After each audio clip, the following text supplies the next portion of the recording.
الحمد لله نحمده ونستعينه ونستغفره ونؤمن به ونتوكل عليه ونعوذ بالله من شرور أنفسنا ومن سيئات أعمالنا من يهده الله فلا مضل له ومن يضلل فلا هادي له ونشهد أن لا إله إلا الله وحده لا شريك له ونشهد أن سيدنا ومولانا محمدا عبده ورسوله أما بعد قال الله تبارك وتعالى في القرآن المجيد والفرقان الحميد فأعوذ بالله من الشيطان الرجيم بسم الله الرحمن الرحيم إن كنتم تحبون الله فاتبعوني يحببكم الله وقال تعالى لقد كان لكم في رسول الله أسوة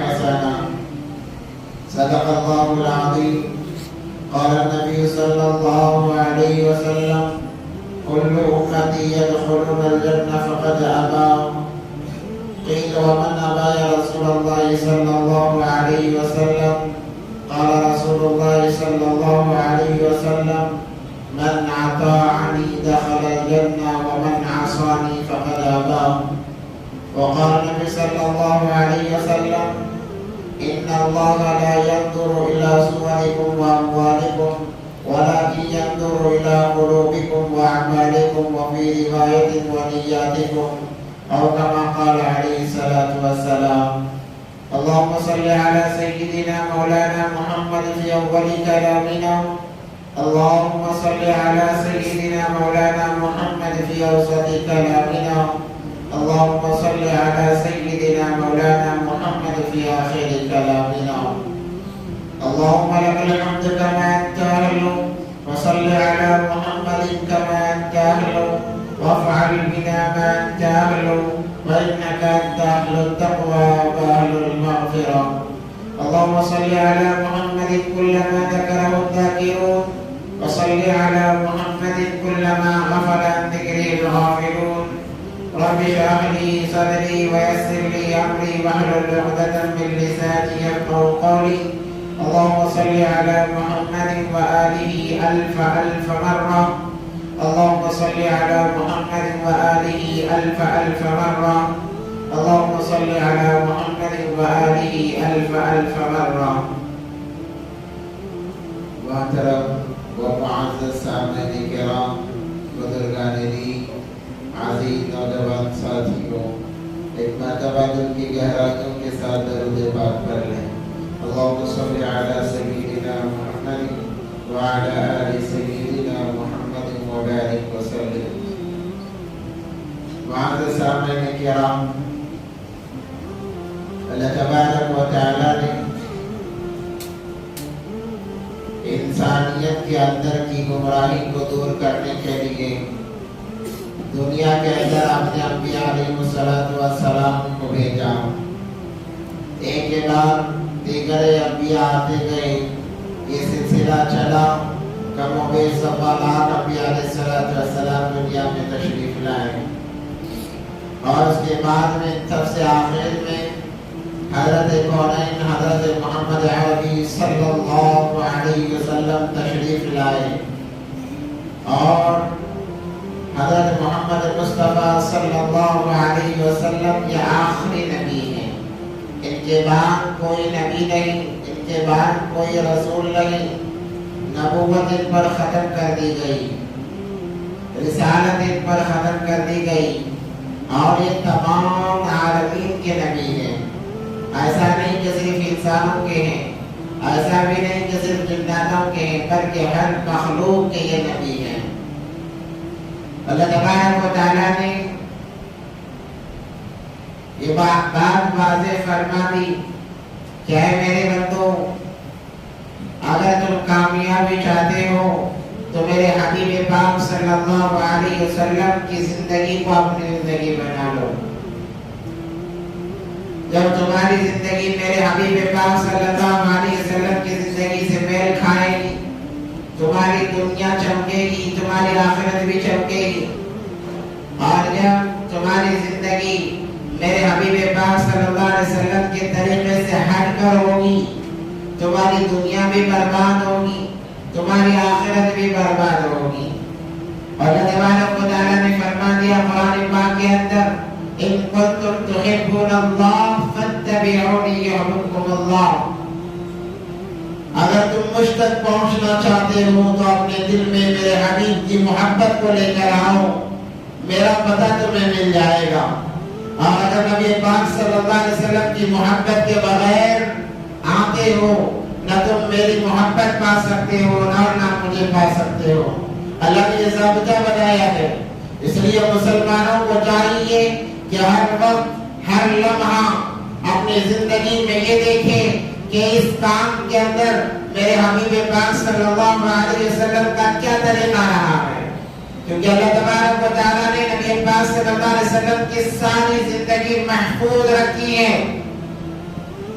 انسانوں کو جو جو حالات پیش آ سکتے ہیں، ماں کی کوکھ سے لے کر قبر کی گود تک، تمام کے تمام معاملات نبی پاک صلی اللہ علیہ وسلم کے ساتھ ہوئے۔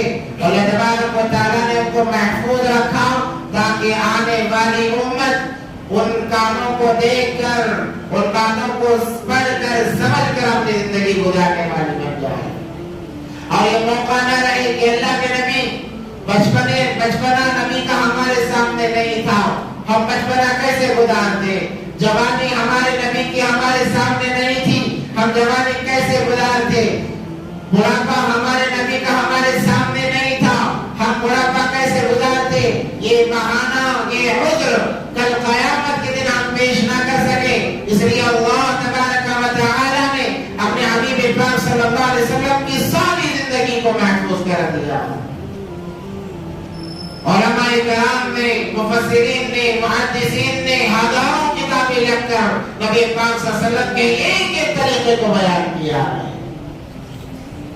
سوالات انبیاء علیہ السلام میں کسی نبی کی سیرت محفوظ نہیں ہے۔ آدم علیہ السلام سے لے کر حضرت عیسیٰ نبی علیہ السلام تک مکمل سیرت کسی کی محفوظ نہیں سوائے میرے حبیب پاک صلی اللہ علیہ وسلم کی، کیونکہ امت کو بتانا تھا، سکھانا تھا، اس لیے اللہ تبارک و تعالیٰ نے ہر ایک ایک چیز محفوظ کر رکھی ہے۔ ولادت محفوظ ہے، ولادت کے واقعات محفوظ ہیں، لڑکپن محفوظ ہے نبی پاک صلی اللہ علیہ وسلم کا، تاکہ ہر طبقے کا انسان اس کو دیکھ کر اپنی زندگی صحیح راستے پر لا لے۔ قرآن میں اللہ تبارک و تعالیٰ نے فرمایا لَقَدْ كَانَ لَكُمْ فِي رَسُولِ اللَّهِ أُسْوَةٌ حَسَنَةٌ، تمہارے لیے آئیڈل نمونہ میرے نبی پاک صلی اللہ علیہ وسلم کی زندگی ہے۔ اور یاد رکھیں جب مسلمان نبی پاک صلی اللہ علیہ وسلم کی زندگی کو چھوڑتا ہے وہ دنیا میں ذلیل بھی ہوتا ہے، خار بھی ہوتا ہے، کل قیامت کے دن بھی ذلیل ہو جائے گا۔ آج مسلمان نبی پاک صلی اللہ علیہ وسلم کے طریقے کو چھوڑ بیٹھا ہے۔ آج ہمیں کون پسند آتا ہے، کون سے انسان ہمارا آئیڈل ہے، ہر انسان اپنے گریبان میں جا کر دیکھ سکتا ہے۔ آپ نوجوانوں سے پوچھو، بچوں سے پوچھو، تمہارا محبوب ترین انسان کون ہے؟ کوئی گانے والے کو پسند کر رہا ہے، کوئی ناچنے والے کو پسند کر رہا ہے، کوئی کسی ہیرو کو پسند کر رہا ہے، کوئی کھیلنے والوں کو پسند کر رہا ہے۔ ہر ایک نے اپنا آئیڈل الگ الگ بنا لیا ہے، اور اسی طرز پر انسان زندگی گزارتا ہے اور اس سے محبت کرتا ہے۔ آپ نوجوانوں کو دیکھیں، آپ کو دیکھنے سے پتہ چل جائے گا کہ یہ کسے فالو کرنے والا ہے، اس کے لباس کا انداز اسی جیسا ہوگا۔ اگر تو انسان کے اندر اتنی اوقات نہ ہو تب بھی وہ اپنے آپ کو اس جیسا بتانے کی کوشش کرتا ہے کہ میں اس جیسا نظر آؤں، فلاں گانے والے جیسا نظر آؤں، فلاں ناچنے والے جیسا نظر آؤں، فلاں ہیرو جیسا میں نظر آؤں۔ اپنی ساری محنت کو ایسا نظر آنے میں انسان صرف کر دیتا ہے، کیونکہ اس کو اس نے آئیڈل اور نمونہ بنایا ہے، اپنی زندگی کا اس کو اس نے ہیرو بنایا ہے۔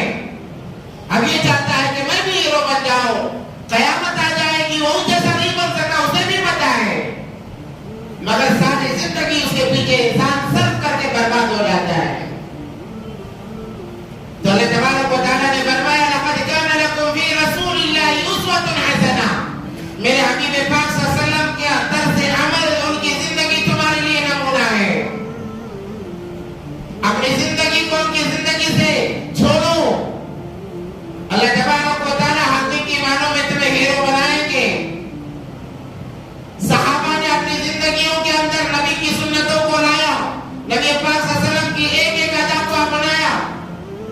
اللہ تبارک و تعالیٰ نے دنیا کا انہیں ہیرو بنایا.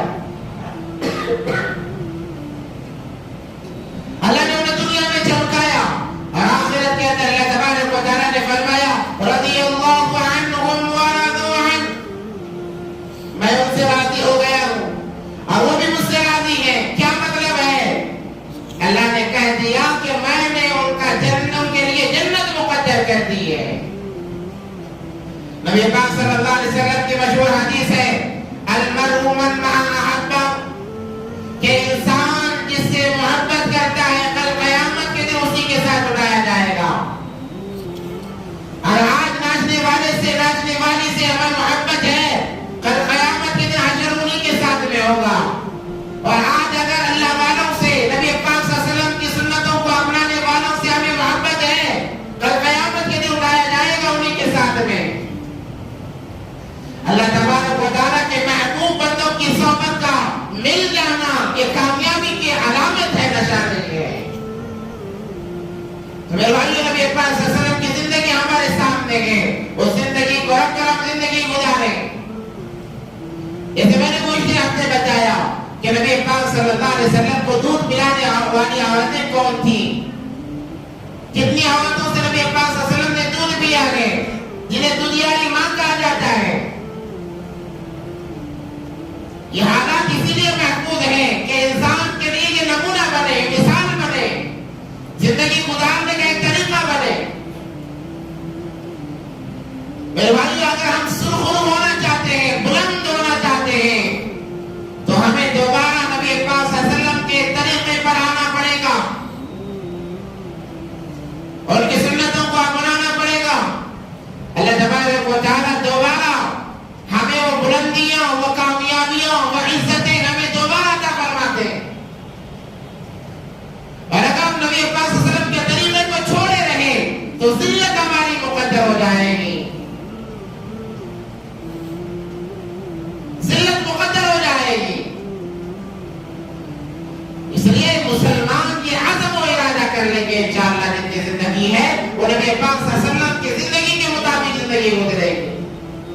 تو میں نے مجھ سے کہا تھا کہ نبی پاک صلی اللہ علیہ وسلم نے جن عورتوں کا دودھ دیا ان میں ایک نام نامی اس میں گرامی حضرت دائی حلیمہ کا نام آتا ہے، جنہوں نے نبی پاک صلی اللہ علیہ وسلم کی پرورش کی ہے.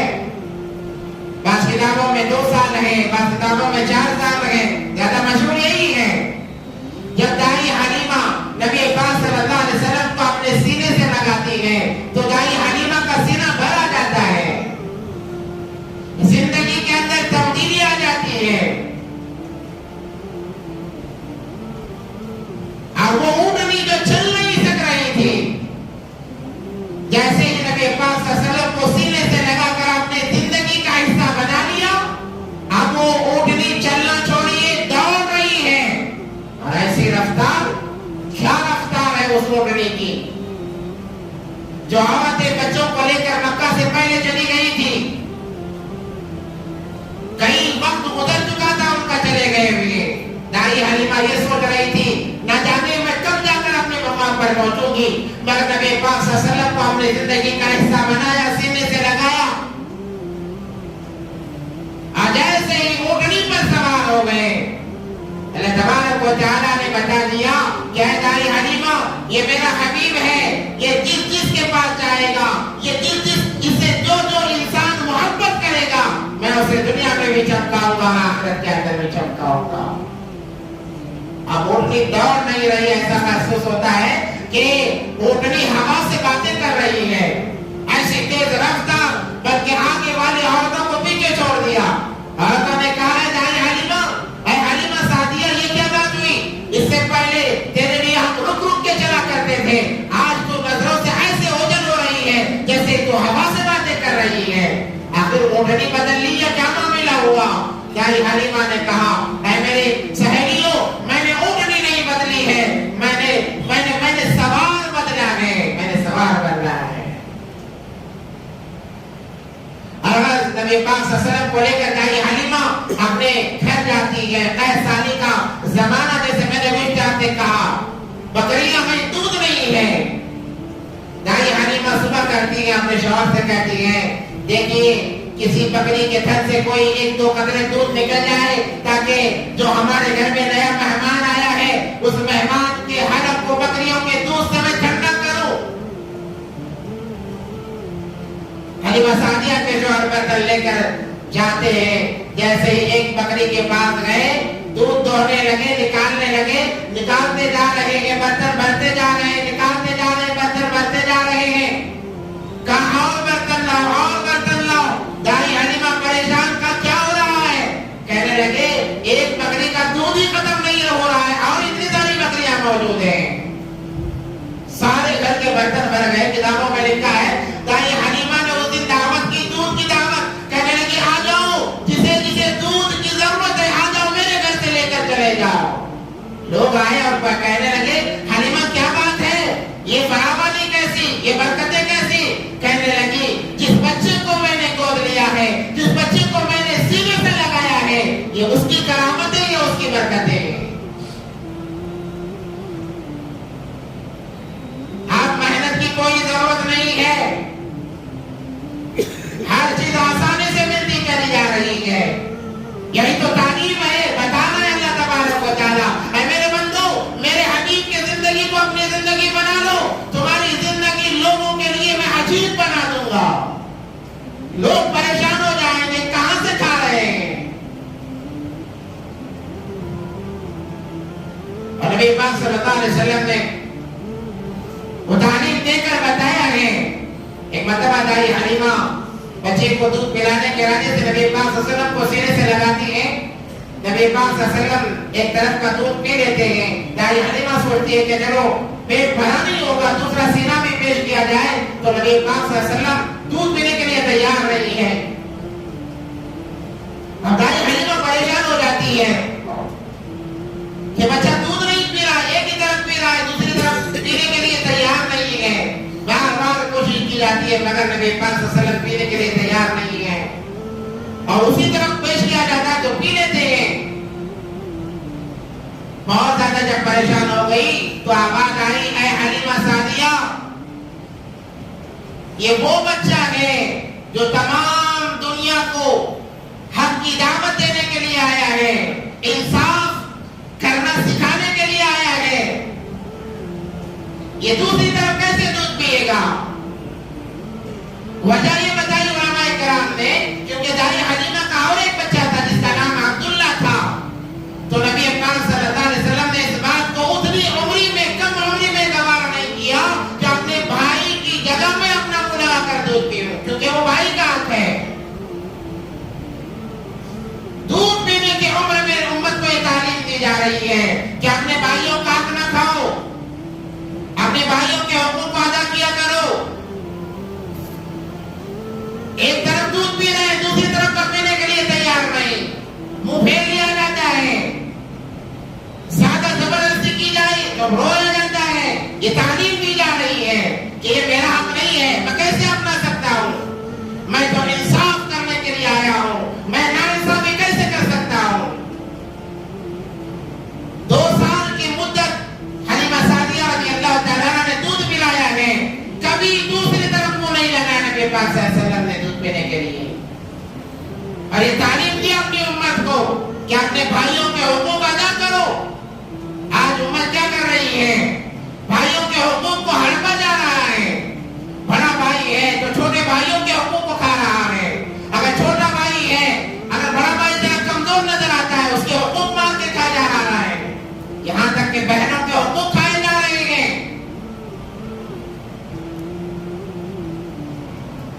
اور کوئی ذرا برابر پیشانی پر بل نہیں ہے تو پھر اللہ کیسے ترقی دیں گے ہمیں؟ ہمارے گھر میں برکتیں کہاں سے آئیں گی؟ ہم نے تعلیمات رسول اللہ صلی اللہ علیہ وسلم کو چھوڑ دیا ہے، ہماری زندگیوں میں رونقیں کہاں سے آئیں گی؟ اتنا چھوٹا بچہ دوسری طرف دودھ پینے کے لیے تیار نہیں ہے، کیونکہ بھائی کا حق کے اندر حق تلفی نہ ہو جائے۔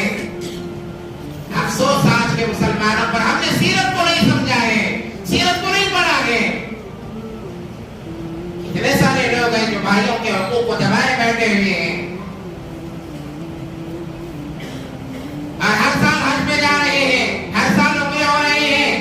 وہ یہ سوچتے ہیں کہ بھائی کے بہن کے حقوق کو دبا کر حج کر لوں گا گناہ معاف ہو جائیں گے، عمرہ کر لوں گا میرے گناہ دھل جائیں گے. کیا حدیث میں سن رکھا ہے جو انسان حج کو جاتا ہے وہ ایسے آتا ہے جیسے آج اس کی ماں نے اسے جنا ہے. مگر میں آپ کو بتا دوں یہ فضیلت حلال مال کے ساتھ حج و عمرہ کرنے کی یاد رکھیں.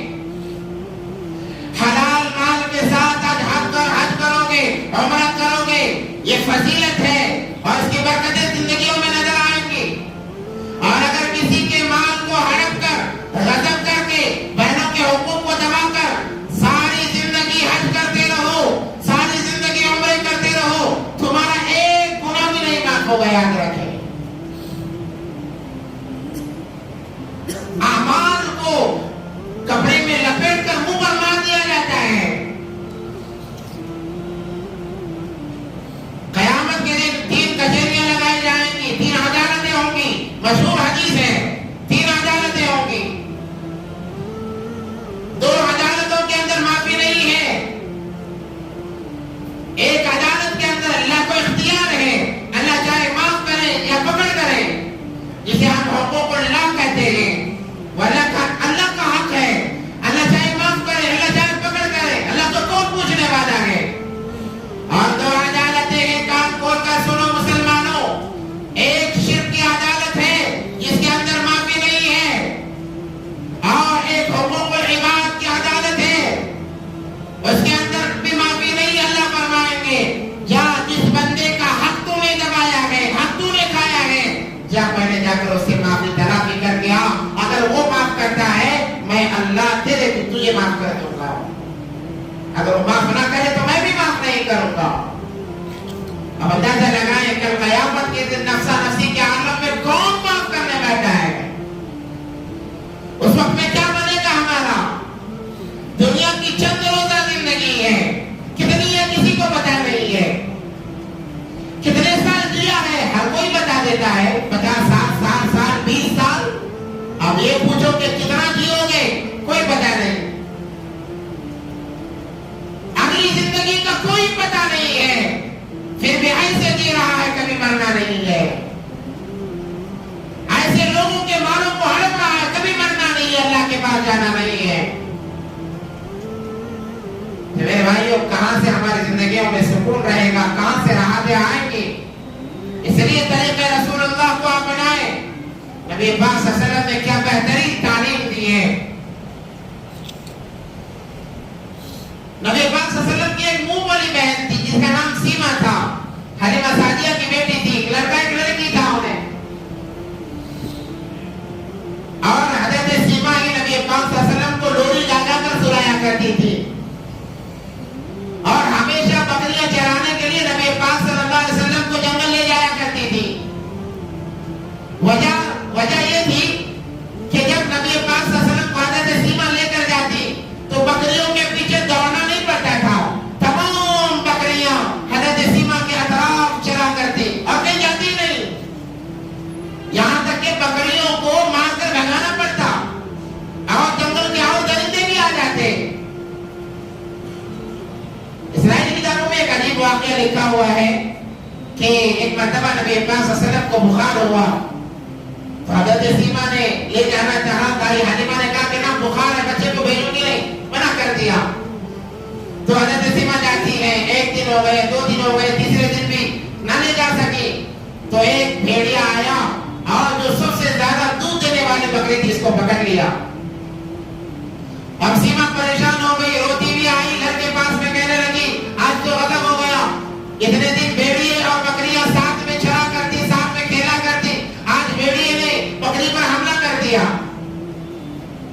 اب حلیمہ سعدیہ بھی پریشان ہے.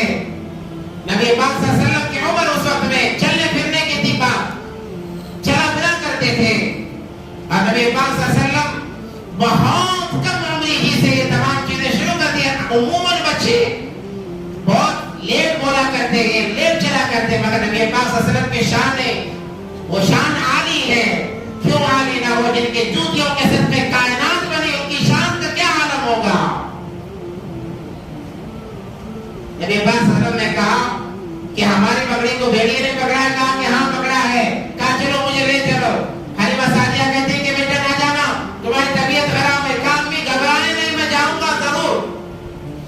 نبی پاک صلی اللہ علیہ وسلم حضرت سیما کے ساتھ جاتے ہیں اور جا کر جنگل کے قریب جا کر آواز لگاتے ہیں، اے جنگل کے جانوروں، کس جانور نے میرے بکری کو پکڑا ہے؟ میرے سامنے آئے۔ اسرائیلی روایات ہیں مگر بہت سبق ان کے اندر ہوا کرتا ہے۔ تمام جانور اکٹھے ہو جاتے ہیں تو ایک بوڑھا بھیڑیا بکری کا کان پکڑ کر آتا ہے اور لا کر پیش کر دیتا ہے۔ اسے پوچھا جاتا ہے کہ بھیڑیے تو نے بکری کو کیوں پکڑا؟ تو وہ جانور کہتا ہے غصے کی معافی چاہتا ہوں مگر آپ کو دیکھنے کی عادت پڑ گئی تھی، آپ کو دیکھنے کی عادت پڑ گئی تھی۔ جب ہم نے دیکھا ایک دن آپ کا دیدار نہیں ہوا، دوسرے دن نہیں ہوا، تیسرے دن نہیں ہوا، ہم نے یہ سوچا کہ آپ ہمیں چھوڑ کر چلے گئے ہیں، اسی لیے ہم نے یہ ترتیب سوچی کہ آپ کے بکری کو پکڑ لیں، چھوڑانے تو آپ آئیں گے، اسی بہانے سے آپ کا دیدار ہو جائے گا۔ دیدار کے لیے کیا کیا ترکیبیں جانور اپنا رہے ہیں۔ صدیق اکبر رضی اللہ تعالیٰ عنہ کے ساتھ میں بھی یہی معاملہ پیش آیا۔ کئی سالوں سے ایک سانپ اس غار کے اندر، غار ثور کے اندر اسے بچا تھا، اسے بچا دیا گیا تھا کہ نبی آخر زمان صلی اللہ علیہ وسلم آئیں گے اور یہاں پر قیام کریں گے۔ اس نے تمام کو چھوڑ کر اس غار کو اپنایا دیدار کے لیے، دیدار کے لیے۔ بعض محققین کہتے ہیں اس نے اللہ سے دعا کی کہ مجھے موت نہ دے جب تک میں نبی کا دیدار نہ کروں، اور اس کی دعا قبول ہو گئی۔ اب جب حضرت ابوبکر صدیق رضی اللہ تعالیٰ عنہ آئے غار کے اندر، دیکھا سوراخ ہے، اپنے حمامے کو نکالا اور بند کر دیا، کوٹے کو نکالا اور بند کر دیا، تمام کپڑے ختم ہو گئے، اس کے باوجود یہ سوراخ باقی رہا۔ تو صدیق اکبر رضی اللہ تعالیٰ عنہ نے اپنے پاؤں کی ایڑی اس سوراخ پر دے دی، کوئی موذی جانور نہ آ جائے۔ اور جیسے نبی پاک صلی اللہ علیہ وسلم غار کے اندر تشریف لائے، نبی پاک صلی اللہ علیہ وسلم کے بدن کی خوشبو مبارک کو محسوس کر کے سانپ آ گیا نبی کے دیدار کے لیے۔ ہر طرف چکر لگاتا ہے، ہر دروازہ بند نظر آتا ہے۔ بڑا سانپ بے چین ہوا، بڑا بے چین ہوا کہ کوئی راستہ ہی نہیں ہے، میں اپنے حبیب کا دیدار کیسے کروں؟ آخر میں ایک طرف آیا تو دیکھا کسی انسان کا پاؤں نظر آ رہا ہے، محسوس ہو جاتا ہے جانوروں کو۔ اس نے کہا یہی ایک راستہ ہے، اسی سے میں جا سکتا ہوں، اور ڈسنا شروع کر دیتا ہے۔ اتنی دفعہ ڈستا ہے، اتنی دفعہ ڈستا ہے کہ صدیق اکبر رضی اللہ تعالیٰ عنہ کا سارا بدن زہر سے متغیر ہو جاتا ہے، رنگ تبدیل ہو جاتا ہے۔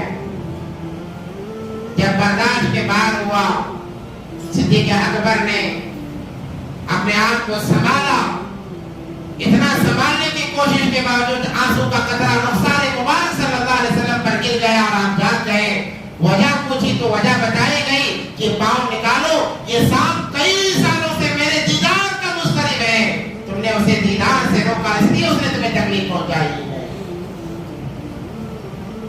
جس نبی سے جانور محبت کر رہے ہیں، ہم امتی ہو کر کیوں نہ محبت کریں؟